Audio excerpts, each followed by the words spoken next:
नमस्कार मंडळींनो, ठरलं तर मग मालिकेच्या आजच्या भागामध्ये आपण पाहणार आहोत की आता प्रताप, कल्पना, अश्विन आणि प्रिया नाश्ता करत असतात. सायली आता किचनमध्ये असते आणि आता अश्विनने प्रियाचं सगळं काही लपून ठेवलेलं असतं आणि मोठ्या सीतापीने आम्ही रात्री गप्पा मारत होतो हे अश्विनने सांगितल्यानंतर आता सगळेजण नाश्ता करतात. तर प्रताप म्हणतो, चला मला निघायचं आहे, आज कंपनीत एका नवीन औषधाचं प्रेझेंटेशन आहे.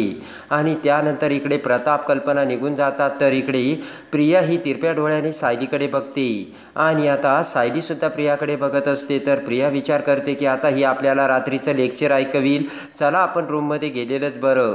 प्रिया म्हणते की अश्विन, मी रूममध्ये आहे, तुझं थालीपीठ खाऊन झालं की तू रूममध्ये ये. आणि प्रिया निघून जाते आणि त्यानंतर अश्विन जाऊ लागतो. सायली अश्विनला थांबवते आणि म्हणते, अश्विन भाऊजी, मला काहीतरी बोलायचं आहे.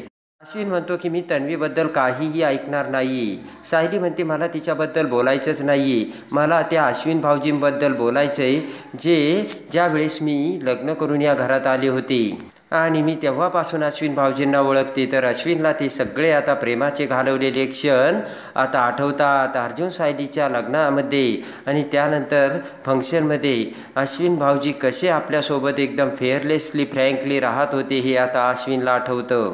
आणि त्यानंतर आता सायली म्हणते की अश्विन भाऊजी, त्यामध्ये फक्त तुम्हीच आमचे लग्नाचे नाते स्वीकारले होते आणि तुम्ही आमच्या बाजूने होतात आणि आम्ही ज्या वेळेस योग्य वागलो त्यावेळेससुद्धा तुम्ही आमच्या पाठीशी उभे राहिला होतात आणि जेव्हा जेव्हा आम्ही चुकलो तेव्हा तेव्हा तुम्ही आमची कान उघडणी देखील केली. अश्विन आता ते सगळं ऐकत असतो आणि लगेच आता सायली म्हणते की अश्विन भाऊजी, प्रिया चुकते तुम्हाला दिसते तरीसुद्धा तिच्या चुकांवरती तुम्ही पांघरून घालतायत आणि आज चक्क पूर्णाईसोबत आणि आईसोबत तुम्ही खोटं बोललात. बायको म्हणून तिची साथ देणं मी समजू शकते अश्विन भाऊजी, पण म्हणून तिच्यासाठी आपल्या आईबाबांशी खोटं बोलायचं हे तुम्हाला पटतं का? अश्विनला ते सगळं लक्षात येत असतं तरीसुद्धा अश्विन म्हणतो, मला तुझ्या प्रश्नांची उत्तरे द्यायची नाही आहेत. तेव्हा आता सायली म्हणते की तुम्हाला सगळं कळतंय पण तुम्हाला उत्तरे द्यायची नाही आहेत, बरोबर ना? इकडे आता मधुभाऊ बेडरूममध्ये येताच आता विचार करत असतात आणि जेव्हा आपण प्रियाच्या बेडरूममध्ये गेलो त्यावेळी साऊ बाळाचा फोटो प्रियाकडे कसा होता हे आता मधुभाऊंच्या चांगलंच लक्षात येत असतं. विचार करत मधुभाऊ म्हणतात की मी साऊ बाळाला हे सांगूसुद्धा शकत नाही आणि याचा आता जो काही सोक्ष लावायचा तो प्रियासोबत बोलूनच लावूयात असा विचार आता मधुभाऊ करतात. आणि आता मधुभाऊ म्हणतात की वेळ घालवून चालणार नाही, आत्ताच मी प्रियाशी जाऊन बोलतो आणि मधुभाऊ आता प्रियाकडे जायला निघतात. इकडे आता अश्विन बेडरूममध्ये फाईल बघत असतो. तेवढ्यात आता प्रिया ही पॉकेट आणून देते आणि अश्विनला म्हणते की अश्विन, दरवेळेस तू पॉकेट विसरतो, हे आठवणीने घेऊन जा. आणि तेवढ्यात प्रिया आता मधुभाऊला बघते. मधुभाऊ दरवाजात आलेले असतात. प्रिया त्यांच्याकडे बघत म्हणते, तुम्ही इथे काय करताय? नाही म्हणजे की तुमचं जर काही काम असलं तर तुम्ही तुमच्या लाडक्या सायलीकडे जाता ना, म्हणून विचारलं. तर मधुभाऊ हसतात आणि लगेच मधुभाऊ पुढे येत म्हणतात, हे बघ प्रिया, तू तुझ्या आयुष्यातले निर्णय स्वतः घेते हे मला माहिती आहे. तर आता प्रिया म्हणते की मग अजून काय बोलायचं आहे माझ्याशी? आणि त्यानंतर आता मधुभाऊ म्हणतात की मला तुझी कपाटातली बॅग बघायची, बॅग, पिशवी, सुटकेस सगळं काही बघायचं आहे. तर प्रिया घाबरते आणि प्रिया म्हणते काय? तर अश्विन म्हणतो की मधुभाऊ, एवढी पर्सनल गोष्टी तुम्हाला का बघायच्यात? प्रिया म्हणते, हे काय नवीन आता? तर मधुभाऊ म्हणतात, नवीन काही नाही आहे, माझ्या मनात ना एक शंका आहे, फक्त त्या शंकेचं निरसन करायचं आहे बस. मधुभाऊ म्हणतात की तुझ्या बॅगमधील एक फोटो मला बघायचा आहे, तोही निरखून आणि खात्री करायची बस. ती ऐकून आता प्रिया घाबरते आणि तेव्हा आता प्रियाला राग येतो. प्रिया म्हणते, तुम्ही माझ्या कपाटाला का हात लावला? मधुभाऊ म्हणतात, तू जरी मला तुझा बाप मारत नसली ना तरी माझा हक्क तो आहेच ना.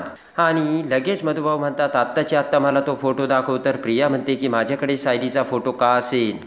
आणि त्यानंतर आता अश्विन म्हणतो की म्हणजे तुमचा एखादा फोटो हिच्याकडे होता का? तर मधुभाऊ म्हणतात, नाही, सायलीचा एकटीचा फोटो आहे. अश्विन आता चक्रावून गेलेला असतो आणि तेवढ्यात प्रिया म्हणते की माझ्याकडे सायलीचा कुठलाच फोटो नाही आहे आणि तुम्ही मला जे कोर्टातल्या वकिलासारखे हे जे काही वागवतायत ना ते मला अजिबात आवडलेलं नाही आहे. आणि मधुभाऊ म्हणतात, मला एक कळत नाही, सायलीचा लहानपणीचा फोटो तुझ्याकडे आलाच कसा? प्रिया आता जाम घाबरते. तर अश्विन आता मधुभाऊला सांगतो की ती म्हणते ना तिच्याकडे फोटो नाही आहे. मधुभाऊ म्हणतात, मग तिला दाखवायला काय हरकत आहे? पाहिजे तर मी बघतो. तर प्रिया म्हणते, मी अजिबात बॅग दाखवणार नाही. अश्विन म्हणतो की प्रिया त्यांना उघडून दे ना कपाट, म्हणजे परत ते तुझ्याकडे विचारायलाच येणार नाहीत. आणि लगेच आता प्रिया विचार करते की सायलीचा फोटो बाहेर पडला असेल का, आणि आत्ता जर मी कपाट उघडले तर तो फोटो अश्विनला दिसेल आणि मग सायली ही तन्वी असल्याचे समोर येईल. इकडे आता प्रिया म्हणते की थांब, मी माझं कपाट उघडून दाखवलं तर तुम्हाला कळेल की माझ्याकडे सायलीचा कुठलाही फोटो नाही, पण माझ्या इच्छेविरुद्ध मी कपाट उघडून तरी का दाखवायचं. प्रिया म्हणते माझ्यावर वाटेल ते आरोप केले यांनी, त्यावेळेस मी सगळं सहन केले, आता अजून का आरोप करतायत आणि मी का सहन करू, आणि काही जरी झालं तर मी माझं कपाट उघडणार नाही असे प्रिया आता मधुभाऊ आणि अश्विनला सांगते. मधुभाऊ म्हणतात मी तुझ्यावर कुठले आरोप केले, मी काय खोटं बोलते का, प्रिया म्हणते. आणि म्हणते की मला ते आश्रमातील दिवस चांगले आठवतात आणि तुमचा तो त्रास. अश्विनला आता राग येऊ लागतो. प्रिया म्हणते की अहो मी जेव्हा शाळेत जायचे ना तेव्हा हे माझ्या दप्तराची सुद्धा झडती घ्यायची. इकडे आता अर्जुन आणि चैतन्य दोघेही वरून खाली बोलत येतात, आणि आता कामाचं बोलत असतानाच चैतन्य म्हणतो की अर्जुन मी पहिली प्रायोरिटी आपल्या त्याच केसला देतो आणि सगळी काही माहिती काढतो. तर अर्जुन म्हणतो यस, आणि चैतन्य जाऊ लागतो. आणि तेवढ्यात अर्जुनचे लक्ष सायलीकडे जाते. सायली आता किचनमध्ये विचार करत उभी असते. सायली विचार करते की प्रिया चुकीचं तर वागतेच, पण अश्विन भाऊजी देखील आता प्रियाची पाठराखण करतायत. तेवढ्यात आता अर्जुन सायली समोर येतो आणि सायलीला भानावर आणत म्हणतो की हे बघा मिसेस सायली, मी मधुभाऊंना भेटायला चाललोय, आणि त्यांना भेटतो आणि सगळं काही बोलतो. सायली म्हणते ठीक आहे. इकडे आता मधुभाऊ म्हणतात की तन्वी तू किती खोटं बोलते. तर अश्विनला राग येतो आणि अश्विन म्हणतो की पहिलं तर तुम्ही आमच्या खोलीमध्ये यायलाच नको होतात, आणि वरून आता तुम्ही तन्वीला खोटारडी बोलतात. अश्विन म्हणतो की आता मीच तुम्हाला तिचं कपाट उघडू देणार नाही. तर तन्वी खुश होते आणि आता अश्विन मोठमोठ्याने सगळ्यांना बोलावतो. तर तो आवाज ऐकून अर्जुन, सायली, प्रताप, कल्पना सगळेजण आता अश्विनच्या रूमकडे धाव घेतात. कल्पना म्हणते की अश्विन एवढा मोठ्याने का ओरडतो, कुणासोबत बोलतोय. प्रताप म्हणतो बघूयात ना आता जाऊन. आणि आता सगळेजण तिथे येताच कल्पना म्हणते की अरे अश्विन तुझं काय चाललंय, तुझा आवाज खाली हॉलपर्यंत येत होता. अश्विन बोट करत म्हणतो की काय चाललंय ना ते मला नाही, मधुभाऊंना विचारा. कल्पना सगळेजण आता मधुभाऊकडे बघतात. अश्विन म्हणतो सांगा मधुभाऊ, इथे येऊन तुम्ही माझ्या बायकोची उलट तपासणी घेत होतात. आणि त्यानंतर आता प्रिया विचार करते की आता जर मधुभाऊंनी सगळ्यांसमोर सांगितलं की लहानपणीच्या सायलीचा फोटो माझ्या बॅगेत आहे तर पितळ उघडं पडेल. आणि तेवढ्यात आता प्रिया म्हणते की त्याचं काय आहे ना, मी अश्विनसोबत लग्न केलं हे बहुतेक मधुभाऊंना आवडलं नाही. तर आता अश्विन आणि मधुभाऊ चक्रावून जातात. प्रिया ही काय बोलते हे त्यांनाच कळत नसतं. आणि प्रिया म्हणते त्यांना सायलीचा नेहमीच पुळका वाटत होता ना. तर आता अश्विन देखील आता अवाक होऊन प्रियाकडे बघतो. अश्विन म्हणतो की अगं पण तन्वी तू काय. तर लगेच प्रिया म्हणते की जाऊ दे ना रे अश्विन, तू काय एवढं मनाला वाटून घेतोस. प्रिया म्हणते की त्यांच्या या वागण्याचा आणि या आरोपांचा मला सुद्धा त्रास होतो, आणि म्हणून ते सगळे मी सहन करून टाकते आणि सोडून देते. सायली म्हणते की प्रिया हे काय तमाशा लावलाय. तर राग येऊन अश्विन म्हणतो की तमाशा ही तन्वी नाही तर मधुभाऊ करतायत. अर्जुन म्हणतो की अश्विन मोठ्यांशी कसं बोलायचं कळत नाही का तुला. आणि लगेच आता सायली म्हणते की एखाद्या वडिलांनी जर मुलीला प्रश्न विचारला तर त्याला आरोप करणं असं म्हणत नाही. आणि ते सगळं बोलणं ऐकून आता अर्जुन म्हणतो की मधुभाऊ बघितलं का, असंच असतं, सापाला जर हातात घेतलं तर साप हा चावणारच. तन्वीचं सुद्धा असंच आहे. तर प्रताप कल्पनाला धक्का बसतो आणि अर्जुन म्हणतो की म्हणून सापापासून दूर राहिलेलंच बरं. आणि अर्जुन आता मधुभाऊला घेऊन जातात. तर प्रताप म्हणतो की पूर्णाई मंदिरात गेली ते तरी बरं आहे, नाही तर तिला हे सगळं बघावं लागलं असतं. आणि त्यानंतर आता अर्जुन आणि सायली मधुभाऊला घेऊन हॉलमध्ये येतात. त्यानंतर आता अर्जुन म्हणतो मधुभाऊ काय हे सगळं. सायली म्हणते की मुळात मधुभाऊ तुम्ही तिच्या खोलीत गेलाच का. तर मधुभाऊ विचार करतात की मी सायलीला फोटोबद्दल सांगू का. मधुभाऊ विचार करतात की लहानपणीच्या आठवणी निघाल्या की सायलीला त्रास होतो, मग मी काय करू. आणि तेवढ्या सायली म्हणते सांगा ना मधुभाऊ. तर मधुभाऊ म्हणतात काही नाही, प्रिया दारू पिऊन आली होती ना म्हणून तिला समजवायला गेलो होतो. मधुभाऊ आता खोटं बोलतात सायलीच्या काळजीपोटी. आणि अर्जुन लगेच म्हणतो की मधुभाऊ तुम्हाला माहिती आहे ना ती तन्वी कशी आहे, तरी तिला उलट का समजवायला गेला. आणि त्यानंतर आता अर्जुन म्हणतो की बरं ते जाऊ द्या, मला तुमच्याशीच बोलायचं होतं. खुनाच्या रात्री त्या दिवशी काय काय घडलं हे मला तुमच्या तोंडून सगळं काही ऐकायचं. आणि लगेच मधुभाऊ म्हणतात तुम्ही दोघं माझ्यासाठी धडपडताय तेव्हा मी तुम्हाला पूर्ण सहकार्य करील. तर अर्जुन खुश होतो. आणि त्यानंतर आता इकडे अश्विन हा त्याचे आवरून बॅग घेऊन जायला निघतो आणि प्रियाला म्हणतो की प्रिया मला एक गोष्ट कळत नाही, मधुभाऊ तुझ्याकडे सायलीचा लहानपणीचा फोटो मागत होते. ही गोष्ट तू मॉम आणि डॅड समोर का नाही सांगितलं? तर घाबरतच प्रिया म्हणते की अरे मला अश्विन वाद वाढायचा नव्हता. आणि प्रिया म्हणते की अर्जुन म्हणाला असता मग कपाट उघडून दाखव तर दोघीही हट्टाला पेटले असते. प्रिया म्हणते या सगळ्यांमध्ये आईबाबांना किती त्रास झाला असता अश्विन. अश्विन म्हणतो ठीक आहे तन्वी, तू यापुढे कोणताही ट्रेस आणि त्रास घेऊ नको, यापुढे तुझ्या रूमची कुणीही झडती घेणार नाही. आणि आता अश्विन म्हणतो ठीक आहे निघतो मी प्रिया, आणि अश्विन निघून जातो. इकडे आता प्रिया विचार करते की बरं झालं कपाट उघडलं नाही, तर तो फोटो बघितला असता तर सगळ्यांना खात्री पटली असती की मी तन्वी नाही की सायलीच तन्वी आहे म्हणून.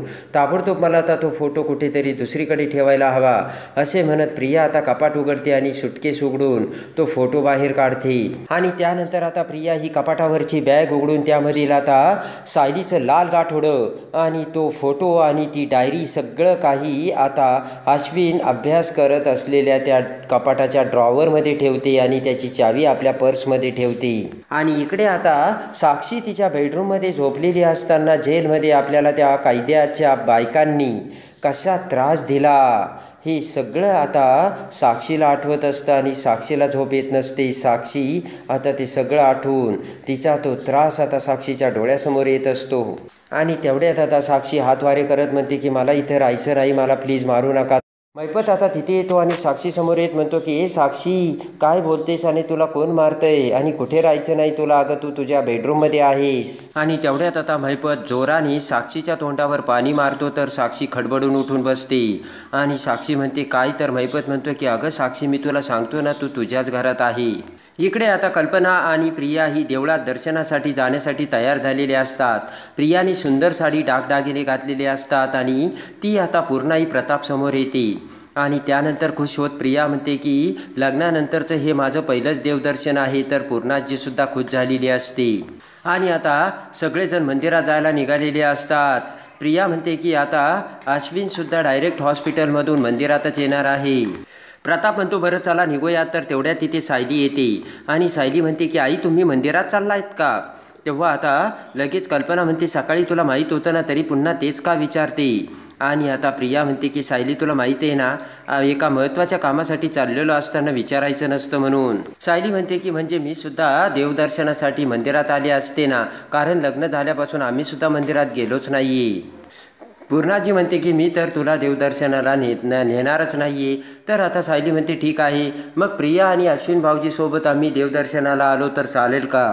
आणि त्यानंतर आता कल्पना म्हणते की आमचं जर देवदर्शन तुला चांगलं व्हावंसं वाटत असेल ना तर तू अर्जुनसोबतच जा.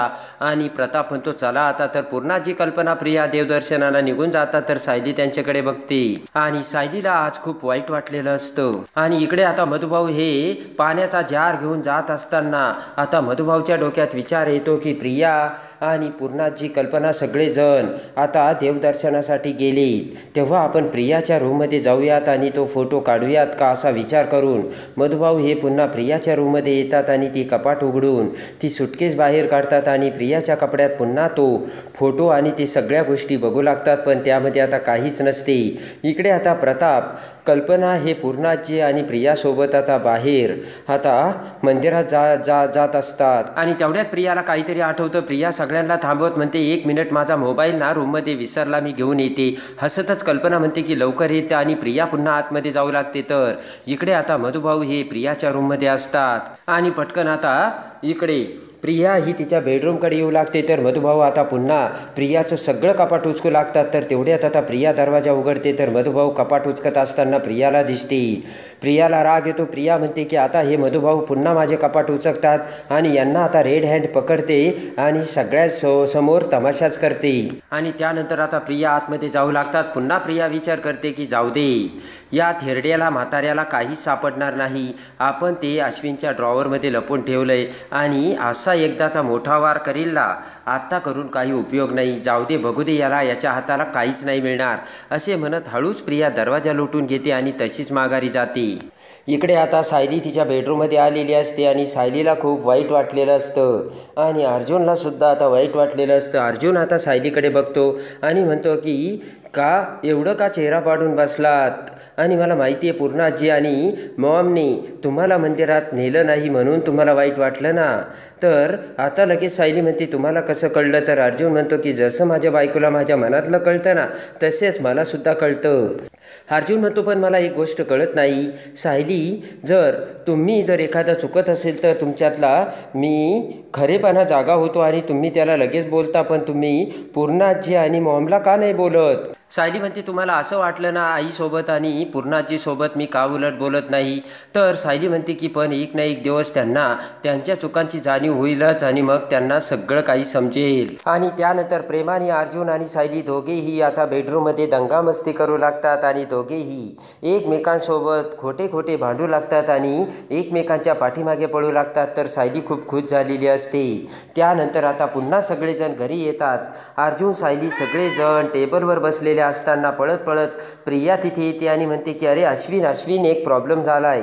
अश्विन उठून उभा राहतो आणि म्हणतो काय झालं?